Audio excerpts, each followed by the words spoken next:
I did tell myself I had to slow down, okay, but also part of the healing process that I have to have inner happiness, and nothing makes me more happy than the hospitality industry. And I define the hospitality industry, Anthony, as I've chosen this career. I'm here to serve you.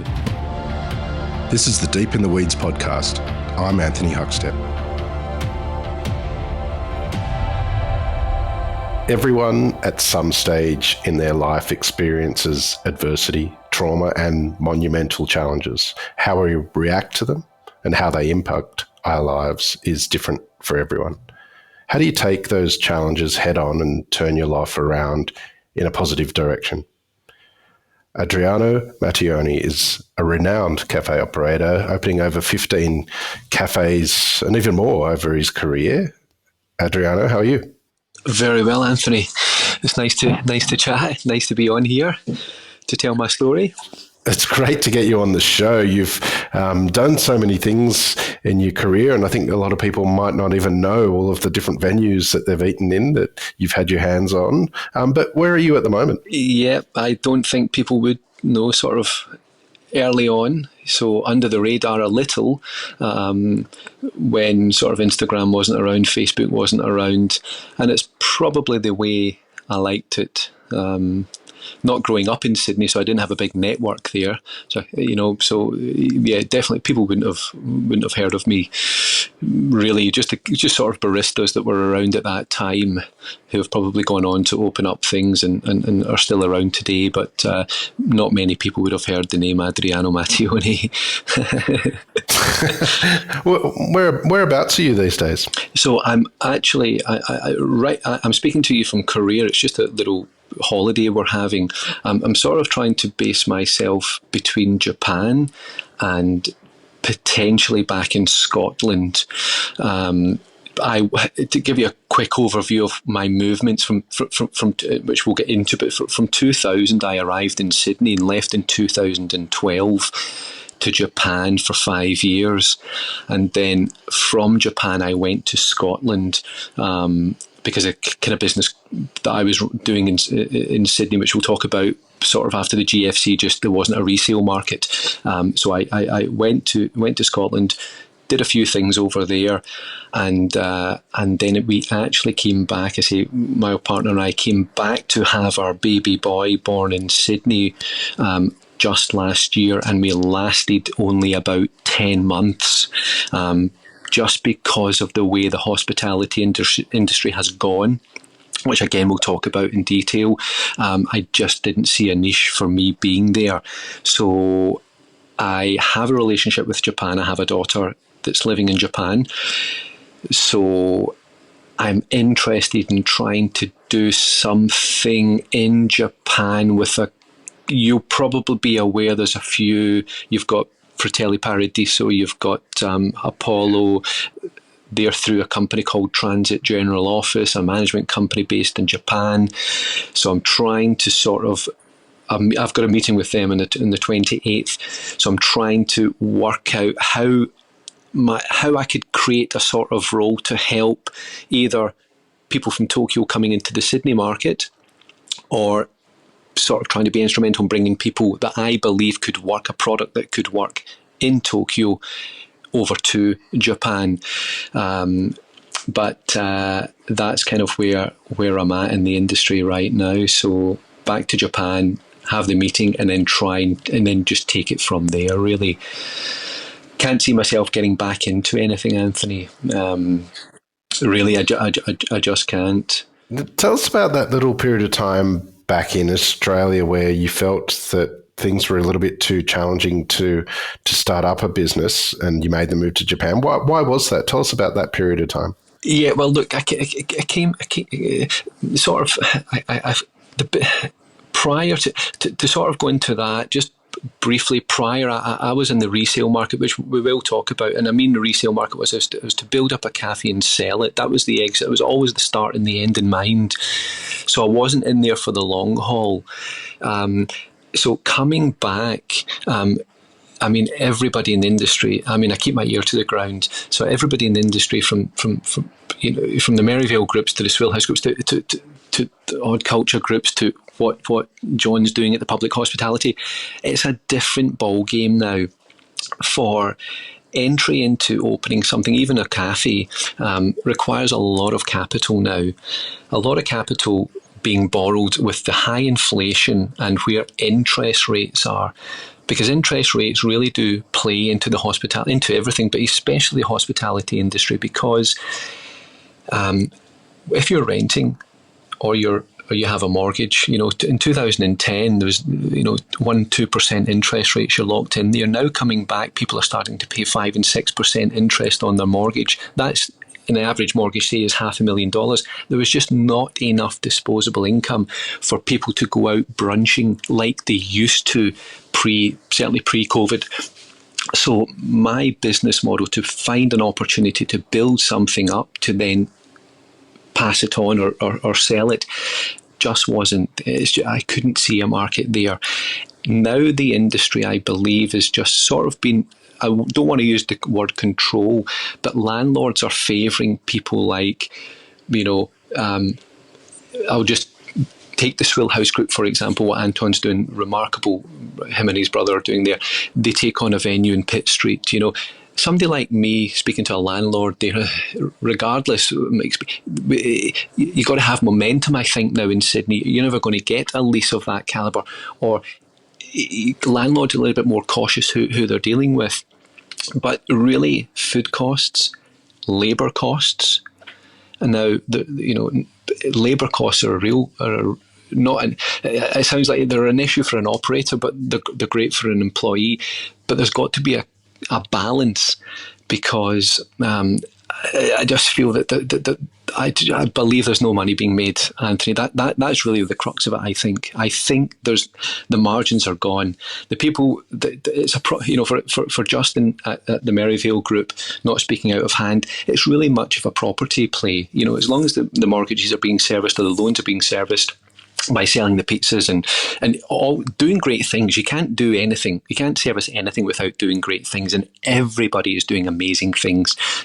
Everybody's doing amazing things, but it just doesn't allow single operators like myself to be able to enter the market, to have a piece of that, because I just think now it's being kind of, again, I'm not using the word control, but it's like you want pasta, it's Palazzo Salato, Ragazzi, all these, Fratellis. There is institutions that started when I started, like Gio at Fratelli Paradiso when they started in 2001 or 2002. Those institutions will always be there. They're doing a great job. They'll always be there. But new entrants, it's just very, very difficult. If you don't come with a good reputation or a real great following, it's very difficult to make the money. And really, at the end of the day, you've got to make the money because you've got bills to pay and you've got to live yourself.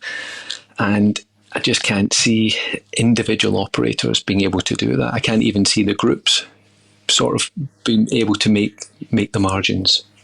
Well, I want to explore all of the amazing venues that you've had a hand in over the years, but take us back to when you were young first.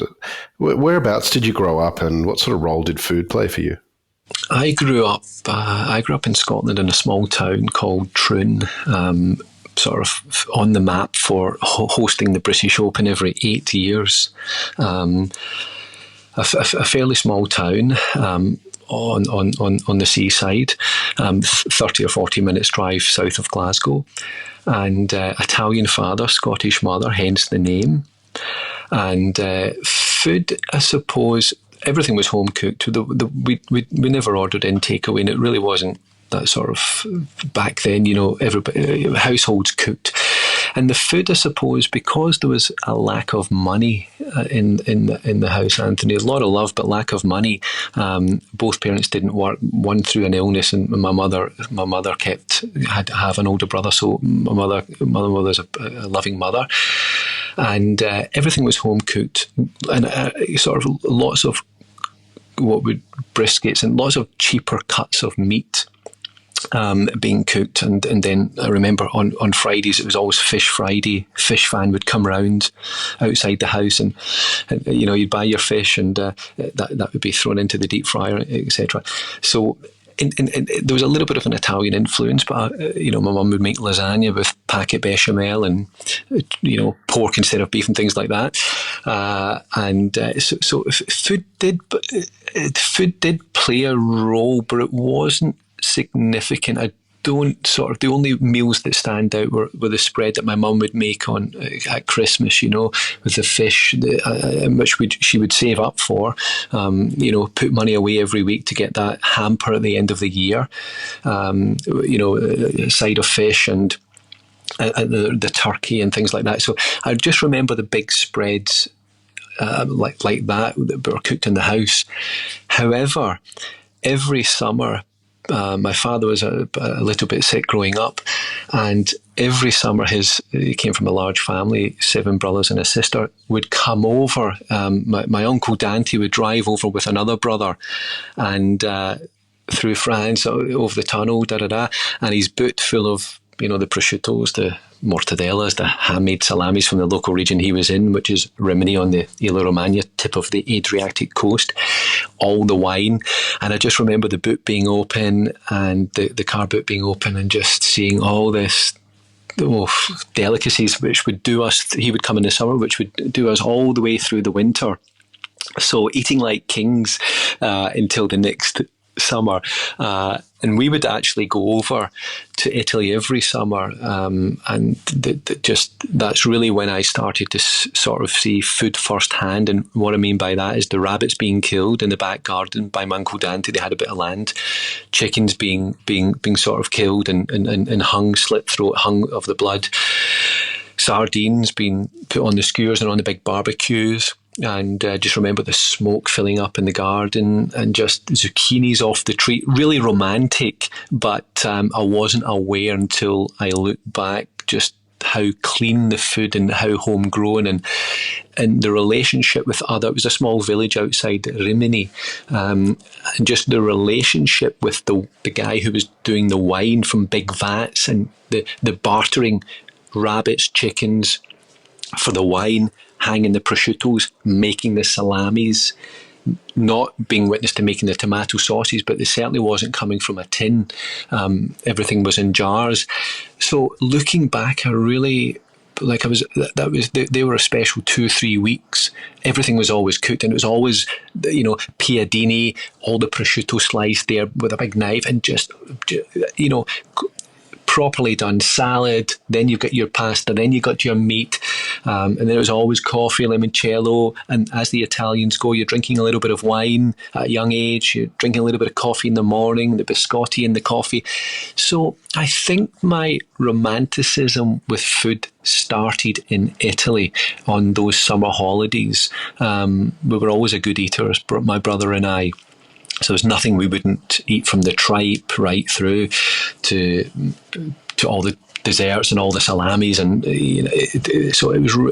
They were the real food memories of growing up. The trips to Italy, really. Tell us about sort of your first steps into hospitality as a career. What sort of lured you, and where did you get your foot in the door? What lured me was the need to have some pocket money, to put some money in my pocket.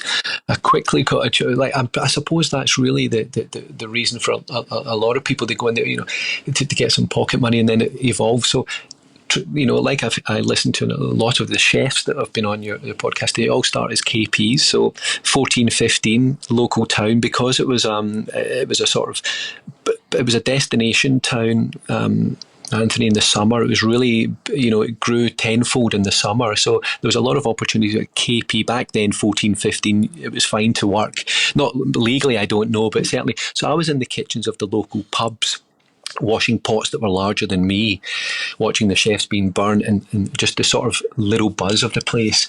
And I thought, look, I'm liking this. I don't want to get burnt. I like the doing a shift, the hard work, the praise. Looking back again, the praise that I got for doing such a good job.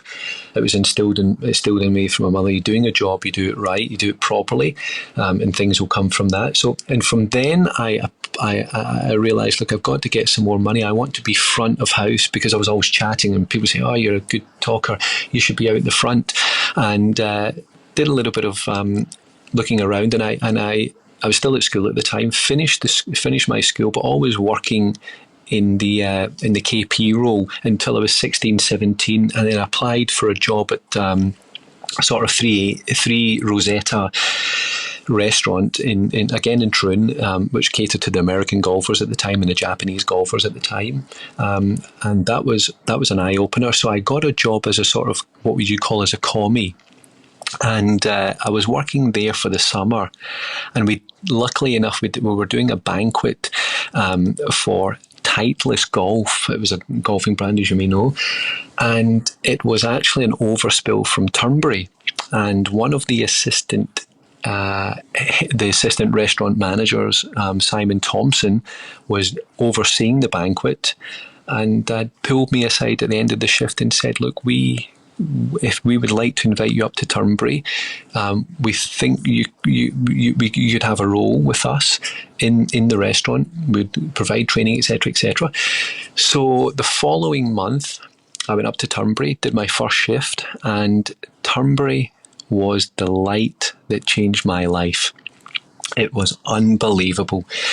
So Turnberry back, so I was 18 at the time, so 17, 18.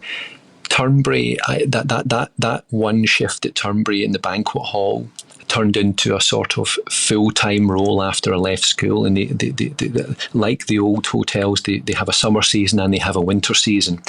So I arrive up to this beautiful, beautiful hotel on the hill there, overlooking the Ailsa Craig and the golf course, and do the banquet, speak to Simon Thompson, get introduced to the maitre d', Hubert Laforge.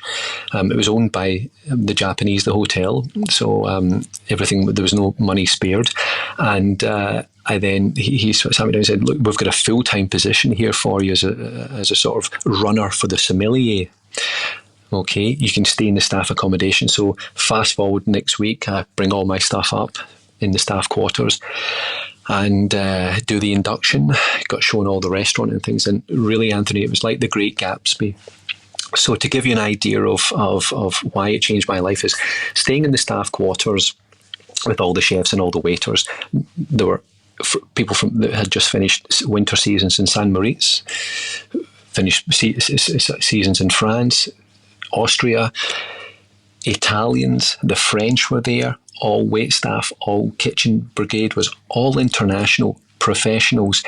So when I entered into the sort of induction, after the induction, you're set within a team. So you've got a head waiter, assistant head waiter, a chef de rang, a commis de rang, a commie, a wine server, and a runner. And that was one team looking after 6 tables. Okay, so and hot plates, when you go into the restaurant, there's the sort of hot servery with all the silver and a hot plate to have all the dishes. And how it ran was, I would be running down to the cellar with the docket to give to the assistant sommelier, who would then serve. I then quickly spoke to Hubert and said, "Look, I prefer to be I prefer to be with the Italians because you find a clique, and half Italian. So the French stuck together, the Italian waiters stuck together. So I said to Hubert, "I want to be on the floor more. I want to be on the floor." He said, "Okay, let's do the commie." So my role was basically running into a kitchen, which the kitchen brigade was of maybe 50 or 60. Now we're talking fish corner, sauce corner, veg corner, the larder split into cold larder, hot larder. It was the size of half the size of a football pitch. Sauce corner, meat corner.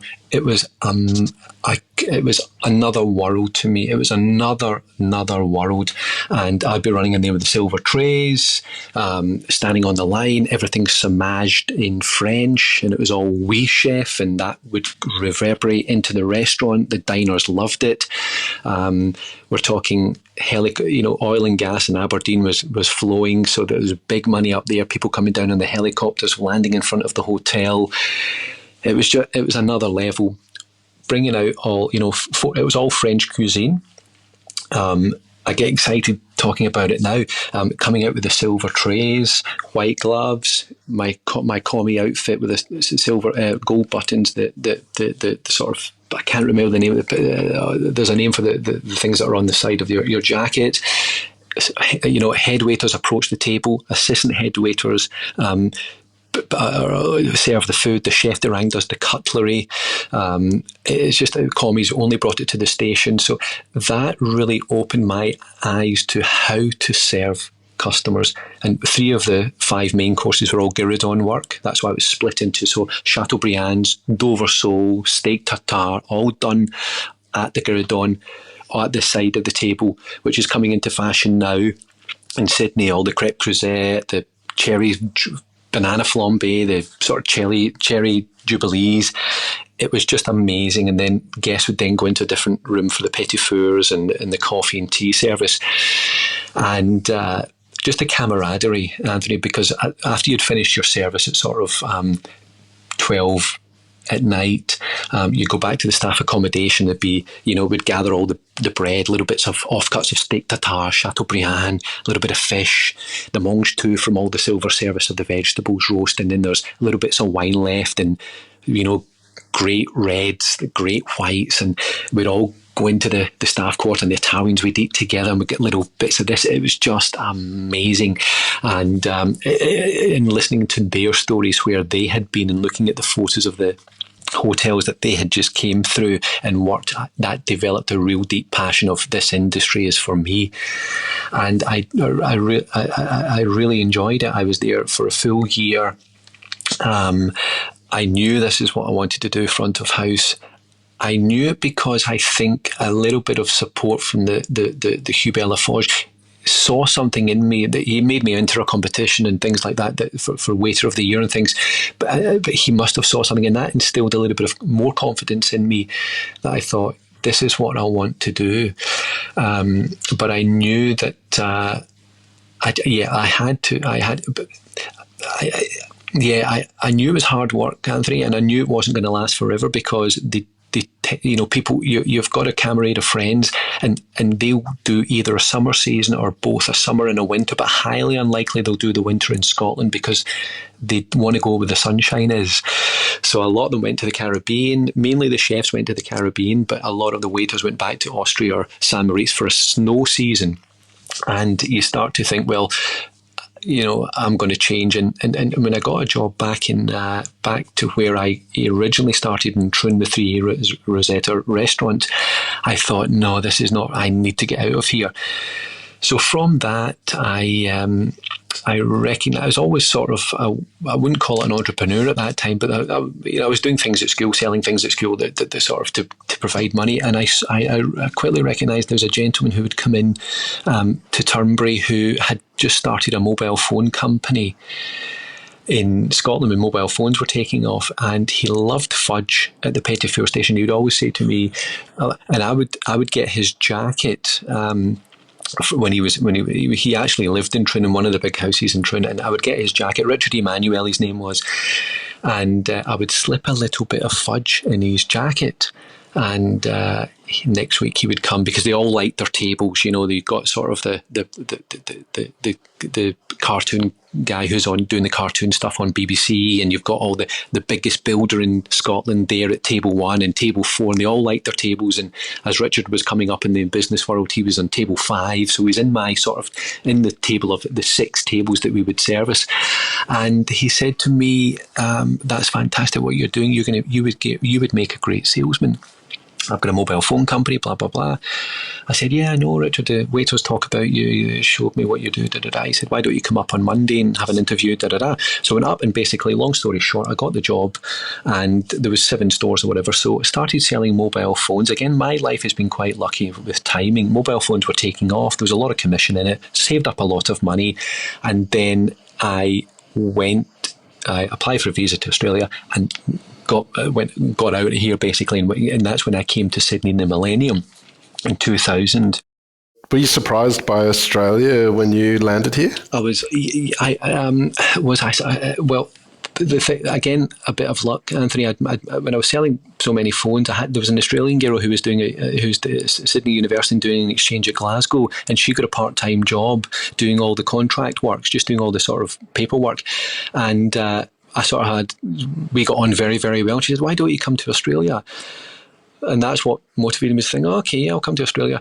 So when I arrived, she was actually living in Balmain. So I was very lucky that I was coming to a city that only 1K from the city centre of all the action where she was living. So again, I was very lucky. I'm not saying that people living out in the sticks, but she could have been living out in the sticks. It would have been a different. I wouldn't have lasted a year. I would have lasted 6 months and said, "Look, this isn't happening." But luckily enough, she was actually living in Rozelle with her parents, and so it was a great time.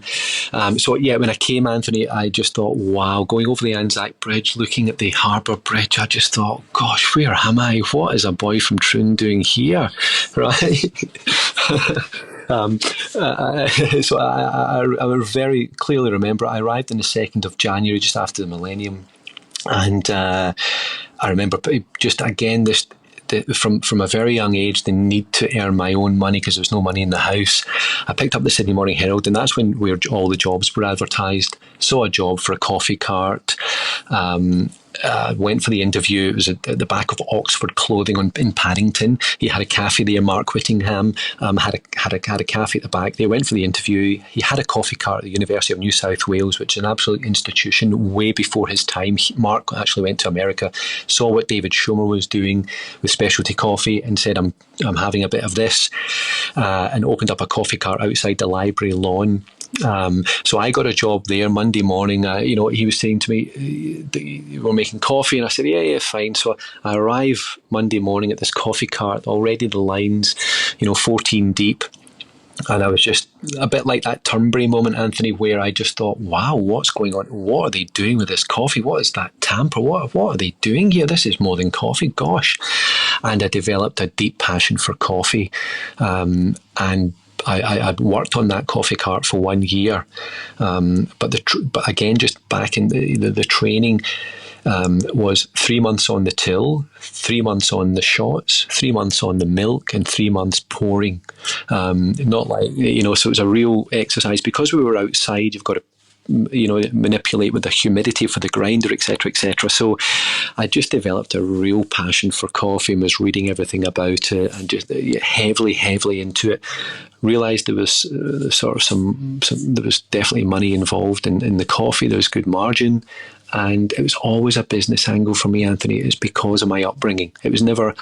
Yes, I was passionate about the product, and you have to be, I think, and the dollars follow that. But it was always.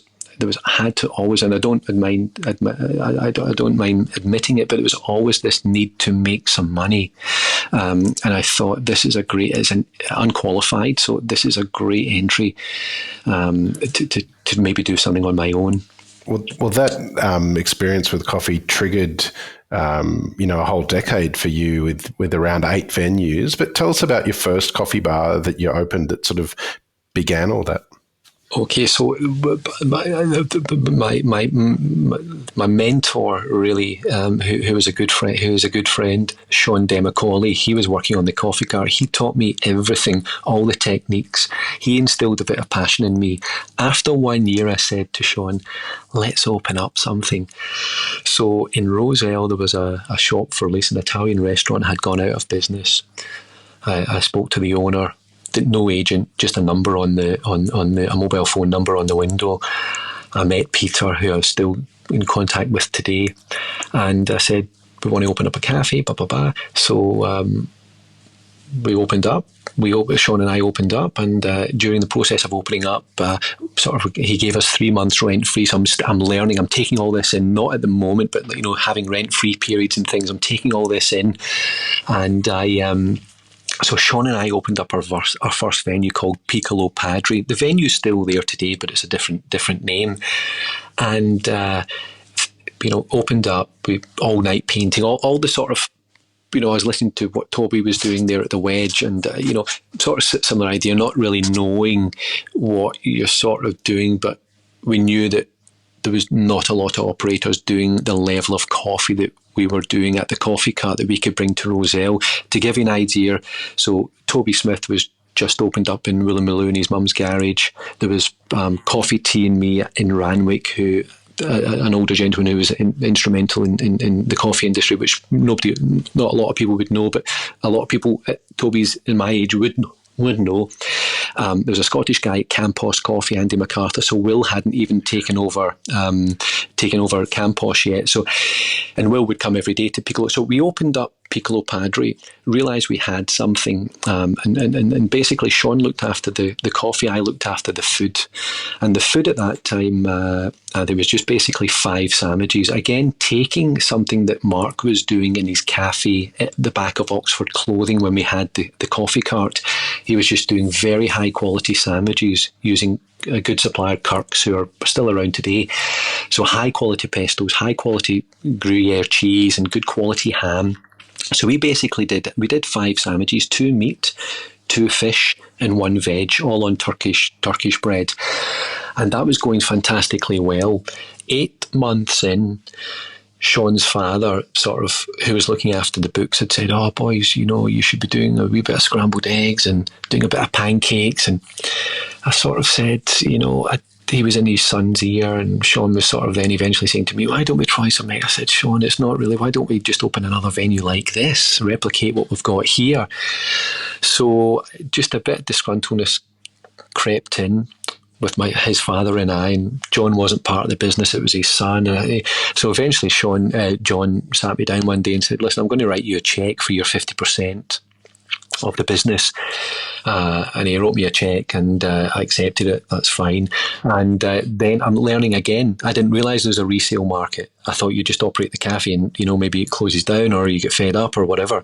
Learning from that experience, I learned about a lease rent-free periods, what your increases in rent, and actually there's a resale market here. So I took that and then opened up my first on my own just down the road, because again, just learning again, there's no competing clauses and things like that. So I then opened up my first cafe, and that's where my first employee was Lizzie, who was head chef at Alberto's Lounge, who you interviewed, and she had just finished school in Annandale, and she became my first employee. And from that business, I started to sort of, same format, Anthony, so it was the 5 sandwiches, but from that I was then sniffing around saying, where can I get better bread? So I would go to Leichhardt Bakery at sort of 5 in the morning and get the fresh focaccia schiacciata from the Italians there. And then from talking with those Italians and going in there, and they would sometimes deliver the bread to me and say, "Oh, Papa, what are you doing there? Why don't you go and see Mario at IGA in Haberfield?" And I thought, IGA, oh, right. So there, that my relationship with the IGA started. So I was getting all my cured meats and cheese from the IGA, all my pestos from Kirk. So using current infrastructure, and I was assembling, and Lizzie would come in, and Elizabeth would come in and assemble the 5 sandwiches, and we were selling, 200 sandwiches a day, easy. And yeah, unbelievable. But back then, Anthony, there wasn't a lot of people around doing that in the suburbs, really, in the inner west. Okay, I didn't really know what was going on outside in the eastern suburbs, etc. But I did. There wasn't really much going on there. But so that was the kind of that format was very simple. Coffee machine, grinder, do a little bit creativity in the fit out. Put in these stellar sandwiches at the right price point. Back then I was doing coffee and sandwich for $7.50. And with the exit in mind that I would sell the business, and where again just a learning experience. After selling the business to Sean, half the business to Sean's father, I realised that we had a company there. After a letter from the ATO saying you need to lodge a BAS return and things like that, I found an accountant, and the accountant recommended I read a book, So I read this book and realised that if you held an asset for 12 months in one day, so longer than 12 months, if you sold that asset, then you would get a discount. If you're turning over $1 million or less, you would get a 50% discount, and capital gains tax at that time was 25%. So I thought 12.5% tax, even if I'm selling a business for say, I sold poppies for say 150,000, right, back then. And I thought, well, you're getting a discount, but then there was a loop that if you rolled your gain, so if you rolled that sale price into the next cafe, then you don't pay anything until you eventually finish the business, and then you pay a capital gains tax on the end result. So I thought, gosh, I can be using that gain to open up another cafe, sell this one, open up another one, and continue the format. And that's pretty much what I did. And I started having a bit of a relationship with an agent and a town planner. See, it's all real business. It's business rather than the sort of I knew the food would. I knew that I would eventually be caught, not out, but caught up with other operators coming in and offering the eggs, and Bertoni's weren't around back then or anything like that. So by the time people did come around and offering the eggs and sit down, I knew by then I had to move quick. So I basically just did the format, copy and paste. I opened something, put it on the market after 8 months, and found a buyer and did the contract for the 12 months in 2 days, or 13 months. They came in, and I'd already had another venue under negotiation, and I had a town planner who worked for Leichhardt Council, who then became private, and all his applications were quickly put through because he had a good reputation. So it was quite smooth, where I find a site from the agent who had a good reputation, I was paying my rent on time, etc.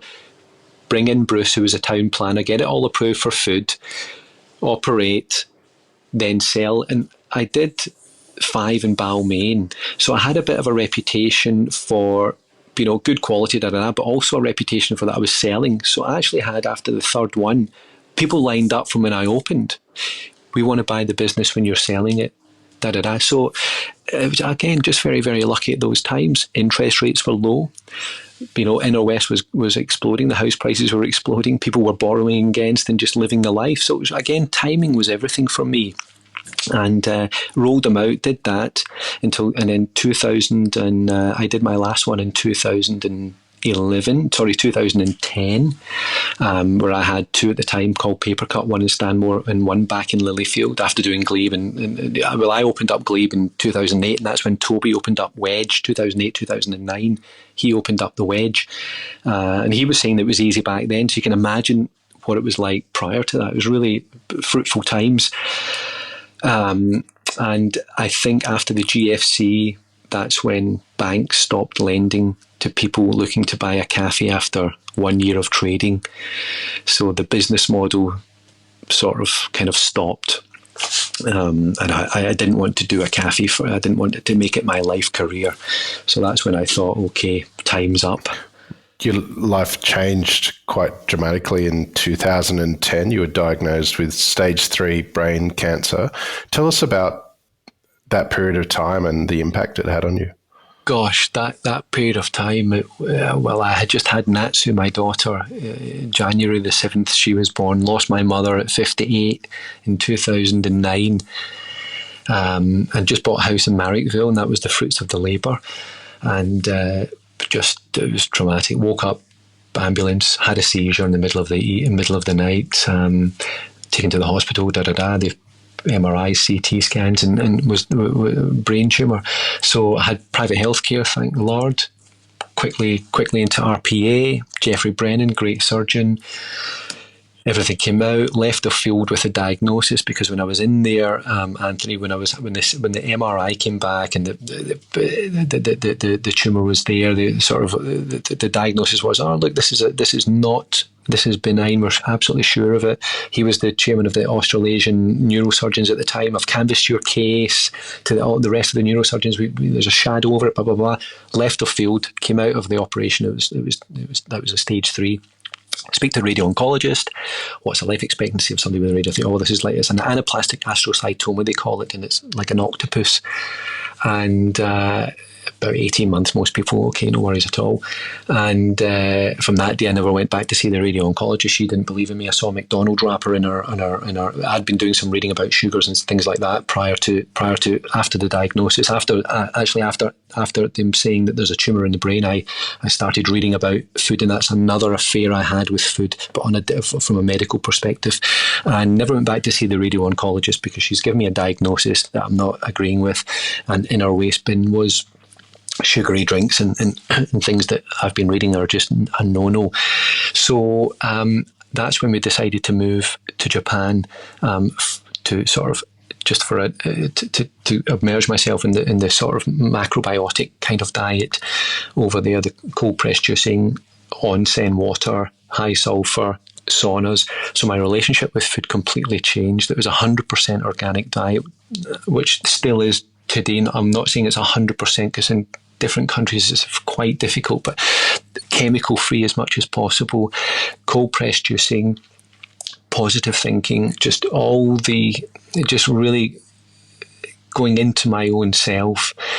And I had an MRI every 6 months, and unexpectedly, a Japanese doctor, and he sort of said, this is good. The hole is there. That's the hole. And every 6 months it was fear going in for the MRI, fear for going back down to the doctor to see what was going on. Another reason, Anthony, just to go back a couple of steps, another reason why I moved to Sydney is I got a great surgeon, but getting follow-up MRIs, even somebody with, and this is another topic, but with a stage 3, life expectancy of under 2 years, it was still 8 weeks to get an MRI, and I've got private health insurance, and then another 6 weeks to get the results.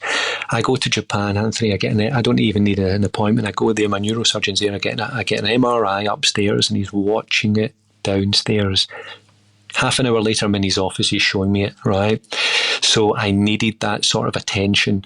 So yeah, and it's thankfully it's been over 10 years now, and it's a good if it's over 10 years, but just on a caveat, I don't enter into those thoughts. But the brain cancer, unfortunately, it's not researched enough, but it has nowhere to go if it comes back. You see, and I declined chemotherapy at the time, but I took the radiotherapy, so that's why I have no hair on a particular part of my head, and I just shave it. I declined chemotherapy just through my readings, and that's just a personal choice. And anybody listening to this, it's just, you've got to take the advice and do what you think is right. But I declined that, and for me, I think it was the right choice. And I've healed myself through sort of just well-being, positive thinking, but in a different, just in a whole different spectrum. But really the food, what I'm putting in my body, and that's just a belief that I stick with. The brain is so powerful, and it could be the food, but my belief that it is those reasons I think is powerful enough to stay on that track of it sort of, my body puts it there. I have a belief that the body can also remove it and stop it coming back. So I always refer to it as a chronic illness. I never refer to it as the C word. I don't like the R word as remission. This isn't a medical podcast, but I'm passionate about that, Anthony. So yeah, it was a tough time. What sort of impact has this had on your approach to business and the business of food and hospitality? Do you approach things differently as a result of this? I did tell myself I had to slow down. Okay, but also part of the healing process that I have to have inner happiness, and nothing makes me more happy than the hospitality industry. And I define the hospitality industry, Anthony, as we are here. I've chosen this career. I'm here to serve you. Okay, and that also goes into why I wouldn't come back into the Sydney market when I did, right? Because I need to charge the prices that I wouldn't pay myself, and there's other reasons why they're charging, but I'm not too. I don't really care about those reasons. We're here to serve people. It's the profession that the good times will come back again as interest rates go down. All these people, but it's hospitality for me, so it's something I made me extremely happy. So I had to go back into it, but I couldn't come back into a competitive field because, again, I believed that in Sydney I got sick, so it wouldn't fit into my thinking of coming back to do something in Sydney, because that was the place that I got sick within that hospitality industry. So I didn't. So I then started looking to do something in Scotland, my hometown, because really I can only do. I've got an Aussie passport and a UK passport, so really I can only go two places. So I started looking back in Scotland, and that's when, after 5 years, that's when I started. I opened my first sort of coffee roastery up in Glasgow, and from then on I opened several more. But to answer the question, did it change? It did, but I'm a workaholic, Anthony. It is what it is for me. But it was a much easier life, and much easier. It was much easier in Scotland in terms of I have a lot of experience. So without you knowing it, you're bringing that experience to a market that's a little bit immature in terms of, how to execute things. And really that's all I did. I was just bringing a bit of Sydney to Glasgow, really, and it worked. And I was able to, with the low staff costs, I was able to hire people and not take my foot off the pedal, but not be there. I'm there, but not intense, like, micromanaging everything, which is an absolute weakness of mine. It's why I could never do more than one at a time. It's an absolute weakness. But so it did change my approach in terms of I wasn't going back to Sydney to do it. That's where I got sick, and that was a belief. But I needed to be in the hospitality industry because I love it. I just love serving people, and it sounds crazy, but I referenced Morris Terzini. He's a waiter. I'm a waiter. This is what we do. We serve people and make them happy. And part of that serving is I've got to deliver. I want to serve everybody. I want everybody to have that magical experience. And the price points we were at in Sydney is just not favourable for what I would like to do. It's just not favourable. I can't be doing it. I can't go back into that market. At the top of the show, you mentioned that you're in Japan at the moment. What's exciting you about the opportunities there? Oh, Anthony, gosh, I mean, I'm very biased towards Japan. I love their approach to food, and I was just listening to the podcast last night. Just briefly, I was in having a bath, and I can't remember the gentleman's name. But he was just in Japan, or one of the podcasts that I downloaded. I don't know if it was your latest one, but he was just in Japan. He was talking, and then I said, I'll have to look him up and look at his Instagram, see where he was in Japan. But Japan just has that sort of approach where they will open, say, a ramen venue, and that's their life. That's it. This is what we're going to do, and because that's their approach, and that's what it is their life's work. They want to do that. They're not interested in selling. They're not interested in doing it for a short period of time. They really research, and they'll make the noodles. They'll find the best flour for that, but distill the water for the stock. It just really, the approach is really what I like. The absolute micromanagement of every little detail. I enjoy that. I like that. I just like the organisation of the country in general.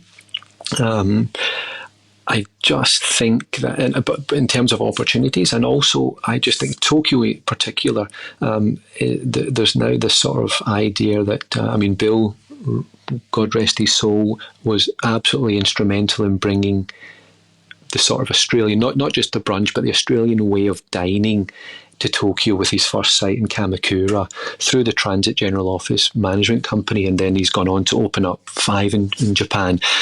And then really Bill, I'm sure he was in the ear of the president of Transit General Office to then bring Giovanni and his brother and business partner at the time to Japan also, and then from there bringing Apollo and Long Grain, and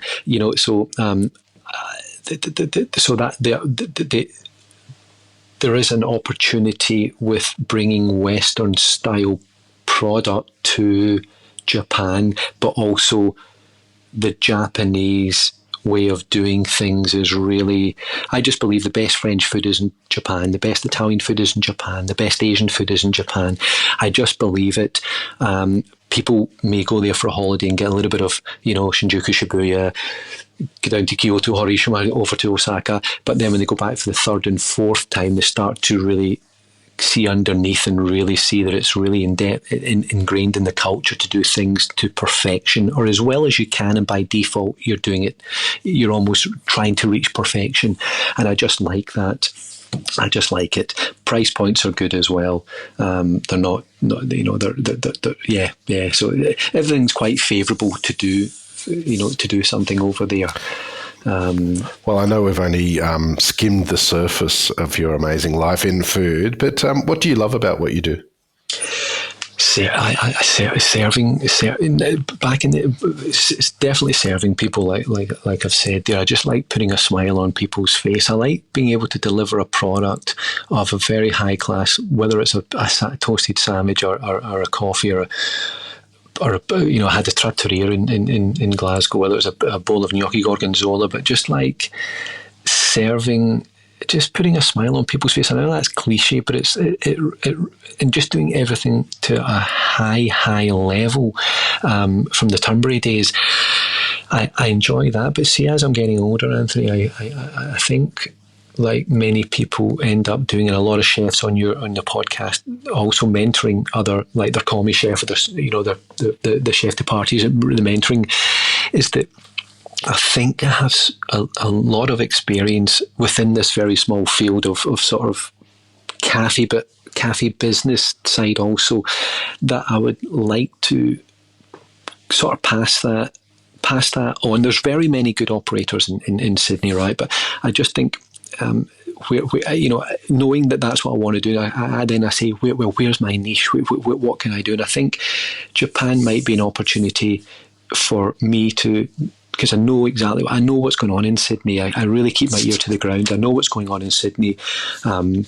And when I was last over there, I took a delivery job with the AP Bakery and seeing what Dougal's doing there in the bakery. And from that, I was wholesaling, and I was delivering bread into, and I did that to keep, one, because I'm an early riser and I wanted to do my day over at 9 in the morning. But being able to see what's going on, with just going into the bed, just having a look, just really keep my eye open, and I think that maybe I could be sort of a liaison person to bring particular types of cuisine over to Japan, and maybe with my contact here in Korea, maybe also next to Seoul. I'm down in Busan at the moment, which is the second biggest city, but still a long way to go before it really kicks off. But certainly, I'd like to carve that sort of rollout, where I can sort of liaise with the Japanese and liaise with the Koreans, saying this potentially could work here, this potentially could work there. And so I'm sort of trying to carve my rollout like that, I think.